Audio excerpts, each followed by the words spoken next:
Hello guys, welcome to our channel. నేను మీ Teja.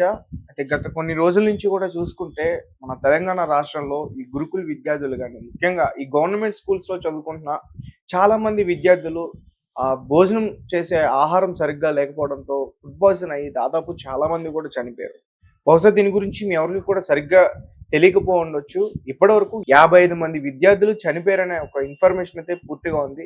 So ఇవన్నీ కూడా మనతో పాటు డిస్కస్ చేయడానికి సేవాలాల్ సేన యువసేన అధ్యక్షులు ననవత్ రాజు నాయక్ ఉన్నారు. ఆయనతో మాట్లాడదాం. అన్న నమస్తే. నమస్తే అన్న.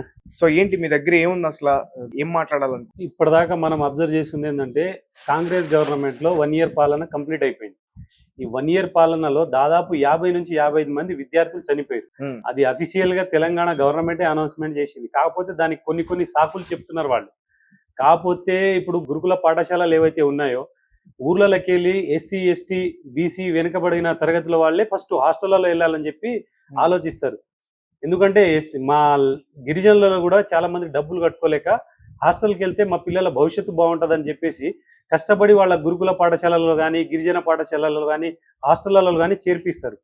ఇప్పుడు ఏమైతుందంటే పిల్లలకి బడికి పంపిస్తే రిటర్న్ తిరిగి వస్తారా లేదా అనేది ఒక డౌట్ వచ్చేసింది పేరెంట్స్ అందరికీ. ఇప్పుడు 50 మంది విద్యార్థులు చనిపోవడం అంటే మామూలు విషయం కాదు కదా. ఈ రోజు గవర్నమెంట్ చాలా గొప్పగా చెప్పుకుంటున్నది, మేము మెస్ ఛార్జెస్లు పెంచినాము, కాస్మోటిక్ ఛార్జెస్లు పెంచినామని చెప్పేసి పేపర్ల మీద పత్రిక ప్రకటనలు చాలా వస్తున్నాయి కదా. మరి మెస్ ఛార్జెస్లు కాస్మోటిక్ ఛార్జెస్లు పెంచినప్పుడు పిల్లలకు ఫుడ్ పాయిజన్ ఎందుకు అవుతుంది? దాని గురించి ఎప్పుడైనా గవర్నమెంట్ ఆరాధించిందా, లేక ఇదంతా పేపర్కే పరిమితమైందా? 55 మంది చనిపోవడం చిన్న విషయం కాదు.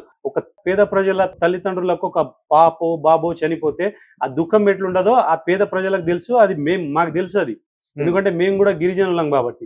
ఈ రోజు పిల్లల కోసం మేము 36 రూపాయలు ఖర్చు పెడుతున్నాం పర్ డే అని చెప్పేసి గవర్నమెంట్ చాలా గొప్పగా నిన్న అసెంబ్లీ సెషన్లో చెప్పారు. 36 రూపాయలు ఖర్చు పెడుతున్నాం అంటున్నారు. ఇప్పటి బాలాలే రేపటి భావి భారత పౌరులు అన్న విషయం వీళ్ళు మర్చిపోయారా? వీళ్ళకి తెలియదా? వీళ్ళు స్పీచ్లు ఇరిగా తీసేటప్పుడు మీరు ఇప్పటి బాలాలే రేపటి భావి భారత పౌరులు, బలుగు బడహీన వర్గాలకు మేము ఇది చేస్తాం అది చేస్తాం అని చెప్పి స్పీచ్లలో చెప్తారు. మరి ఇప్పటి బాలాలే రేపటి భావి భారత పౌరులు అయినప్పుడు 36 రూపాయలు పర్ డే ఎవరికి సరిపోతుంది? ఈ రోజు కొన్ని తప్పులు చేసి జైళ్లలో శిక్ష అనుభవిస్తున్న ఖైదీకి కూడా పర్ డే 78 రూపాయలు ఖర్చు పెడుతున్నది గవర్నమెంట్. అంటే ఈరోజు ఖైదీ కంటే ఈరోజు విద్యార్థుల జీవితం అంత దుర్భరం అయిపోయింది. ఈ రోజు వీళ్ళు ఇంత మంచిగా పౌష్టికాహారాన్ని అందించినప్పుడు ఫుడ్ పాయిజన్ ఎందుకు అవుతుంది? 55 మంది విద్యార్థులు ఎట్లా చనిపోయారు? ఈ రోజు ఏదైతే ఆసిఫాబాద్ జిల్లా ఉందో దాంట్లో ఒక శైలజ అనే విద్యార్థి, గిరిజన విద్యార్థి, అక్కడ 33 మందికి ఫుడ్ పాయిజన్ అయిపోతే నిమ్స్ హాస్పిటల్లో 20 రోజులు చావు బతుకుల మధ్య కొట్టుమిడాడి ఆమె చనిపోయింది. ఇది తెలంగాణ ప్రజానికానికి మొత్తానికి తెలుసు. ఈ రోజు పిల్లలకు కొన్ని న్యూస్లు ఎట్లా వస్తున్నాయంటే పిల్లలు హాస్టళ్లలో పాము కాటేస్తుంది, ఎలకలు కాటేస్తున్నాయి, కుక్కలు కాటేస్తున్నాయి. పాములు కుక్కలు ఎలకలు కాటేయడానికి పిల్లల్ని బడిలలో చేర్పించింది, గురుకుల పాఠశాలలో చేర్పించింది.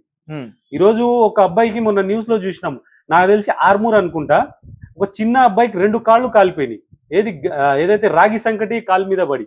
అంటే అక్కడ ఉన్న హాస్టల్ సిబ్బంది కానీ వార్డెన్లు కానీ ఎంత దీనమైన పరిస్థితులలో ఎంత నిర్లక్ష్యంగా ఉండొచ్చు. చిన్నపిల్లల కాళ్ళుగా అసలు వాళ్ళు వంటగదిలోకి ఎందుకు వెళ్తున్నారు? మీరు ఇంటర్నల్ గా వాళ్ళతో ఏం పనులు చేయించుకుంటున్నారు? కూరగాయలు కట్ చేయించుకుంటున్నారా, లేక మీరు బాసనలు గడిపించుకుంటున్నారా? ఇది గవర్నమెంట్ చూడొద్దా? ఈరోజు ఫుడ్ పాయిజన్ తోటి పిల్లలు చనిపోయారు అనగానే కొండా సురేఖ గారు పరిగెత్తుకుంటూ వచ్చి ఏం మాట్లాడుతున్నారు? పిల్లలు ఫుడ్ పాయిజన్ తోటి కాదు, బయట కుర్కురేలు తిన్నారు, చిప్సులు తిన్నారు, దానివల్ల పిల్లలకు ఫుడ్ పాయిజన్ అయ్యేదని చెప్తున్నారు. వాళ్ళ పిల్లలకు అట్లే అయితే అట్లే మాట్లాడతారా? ఈరోజు పిల్లలకు బడికి పంపిస్తలేమో, మేము కాటికి పంపిస్తున్నామని చెప్పేసి పిల్లలు బాధపడతా ఉన్నారు. ఒకప్పుడు గురుకుల పాఠశాలలో అడ్మిషన్లు దొరికితేనే అదృష్టంగా భావించేవారు.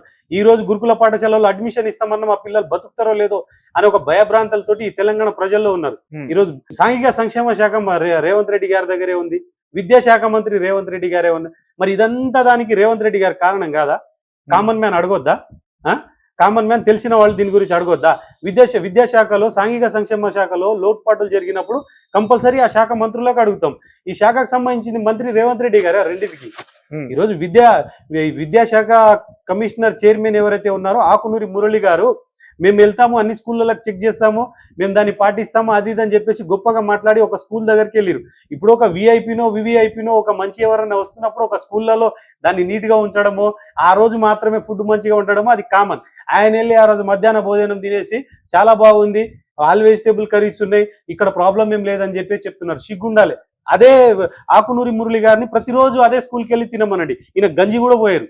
ఈరోజు గొప్పగా మాట్లాడడం కాదు, ఫస్ట్ పిల్లలకు వాళ్ళ భవిష్యత్తు మంచిగా ఉండేటట్టు చూడండి. ఈరోజు ఇదే కాదు, ఈ హోంశాఖ మంత్రి కూడా రేవంత్ రెడ్డి గారి దగ్గర పెట్టుకున్నారు.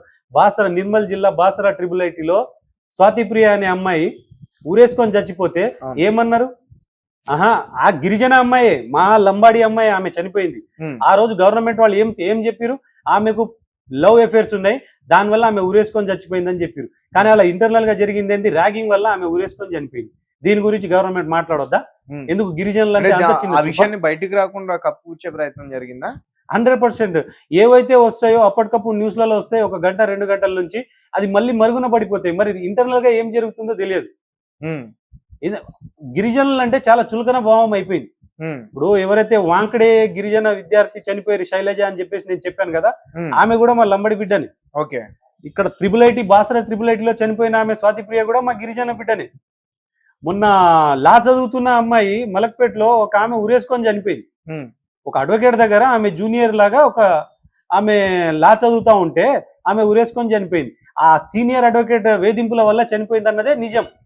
కానీ ఆమె ఏమన్నది? వాళ్ళు కూడా అది చెప్పింది ప్రేమ వ్యవహారం వల్ల చనిపోయిందని చెప్పారు. వీటన్నిటి మీద గవర్నమెంట్ యాక్షన్ తీసుకున్నదా? ఒక్కరోజు న్యూస్ లో వచ్చింది, కొన్ని ఛానళ్ళు చూపించినాయి, తర్వాత ఎవరన్నా చూపించిరా? ఈరోజు నారాయణపేట మా సొంత డిస్టిక్, నారాయణపేట డిస్టిక్ మాగనూరులో జెడ్పీహెచ్ఎస్ హై స్కూల్లో 100 మంది పిల్లలకు ఫుడ్ పాయిజన్ అయితే అంబులెన్స్లు గతి లేదనా? నెలకొక న్యూస్ మనం అయితే ఖచ్చితంగా చూస్తున్నాం. 100%. ఇప్పుడు వచ్చి ఇప్పుడు 12 నెలలు అయిపోయింది. 12 నెలల దాదాపు 55 మంది చనిపోయారు. ఓన్లీ గవర్నమెంట్ స్కూల్లో, ఓన్లీ గవర్నమెంట్ లోనే. గురుకుల పాఠశాలలు ఫుడ్ పాయిజన్ అయ్యి ఇప్పుడు నారాయణపేటలోనే మాగనూరు జెడ్పీహెచ్ఎస్ హై స్కూల్లో నేను చెప్పేది ఏంటంటే 100 మంది పిల్లలకి ఫుడ్ పాయిజన్ అయితే అంబులెన్స్లు గతి లేదు, డాక్టర్లు గతి లేకపోతే వాళ్ళ పేరెంట్స్ కి ఇన్ఫార్మ్ చేస్తే వాళ్ళు ఏడుచుకుంటూ పరిగెత్తుకుంటూ వచ్చి వాళ్ళ పిల్లల్ని వాళ్ళ భుజాల మీద ఎత్తుకొని ఒక చేతితో గ్లూకోజ్ బాటిల్ ఎత్తుకొని పరిగెత్తిన న్యూస్ లో మనం చూడలేదు. మరి అక్కడ వెళ్ళి వీళ్ళు ఏం మాట్లాడారు? ఇక్కడంతా బాగానే ఉంది, వాళ్ళు కుర్కురేల్ చిప్స్లు తింటున్నారని చెప్పేసి మాట్లాడుతూ ఉన్నారు. ఇది ఎంత సిగ్గుచేటన గవర్నమెంట్ కి. అంటే ఏం చేయాలంటే ఇప్పుడు ఫైనల్ గా ఏం చేస్తే బెటర్ అని మీ ఆలోచన? క్యాబినెట్ విస్తరణ అనేది ఉండాలి. ఒక్కొక్క శాఖకు ఒక మంత్రులను పెట్టాలి. అన్ని శాఖలు మా కిందే పెట్టుకొని రేవంత్ రెడ్డి గారు నడిపిస్తానంటే కుదరదు.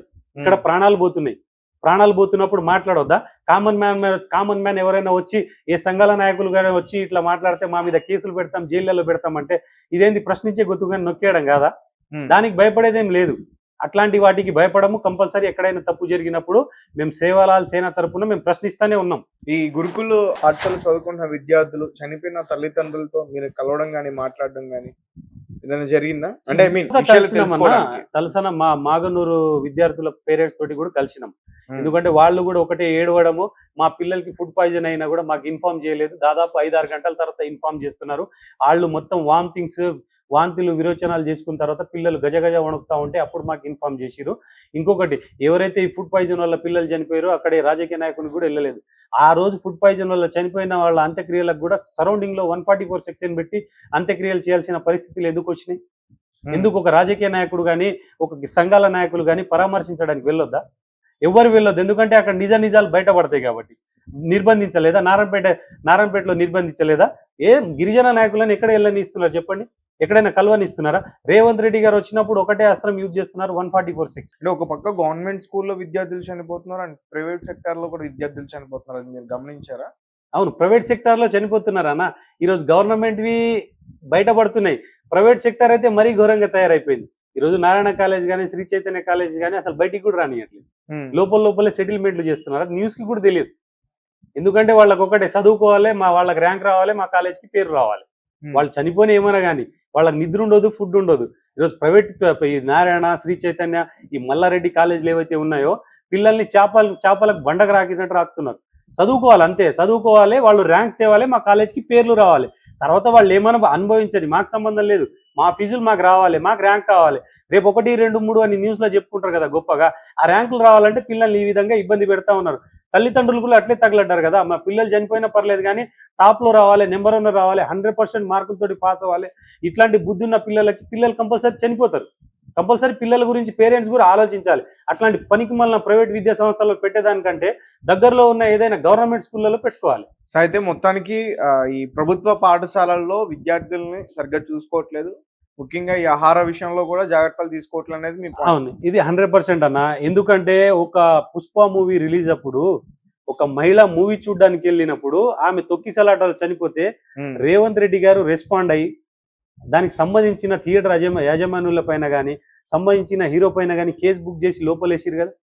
మరి 55 మందికి మరి ఎవరు కారణం అనేది అదొక్కటే చావా? ఆ మహిళది ఒకటే చావా? 55 మంది విద్యార్థులది చావు కాదా? మరి 55 మంది చనిపోయిన విద్యార్థులలో ఆయా గురుకుల పాఠశాలలో కానీ గిరిజన హాస్టళ్లలో కానీ స్కూళ్లలో కానీ మీరు ఏం చర్యలు తీసుకున్నారు? గవర్నమెంట్ మీదే కదా, ఇక్కడ ఇమీడియట్లీ యాక్షన్ మీరు చూపించారు కదా.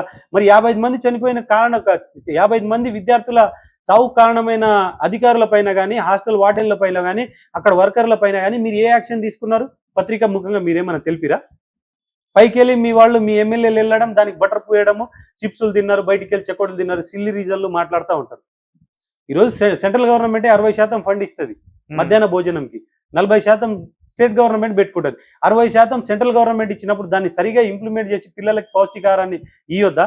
వీళ్ళేదో గొప్పగా మేమే పెట్టుకుంటాం మొత్తం అని చెప్పేసి మాట్లాడతారు కదా. రేవంత్ రెడ్డి గారు వచ్చినప్పటి నుంచే ఇవన్నీ పెద్ద తలకాయ నొప్పులు స్టార్ట్ అయిపోయింది. మేము గిరిజన సంఘాలకు వెళ్ళి ప్రశ్నిస్తూనే ఉన్నాం.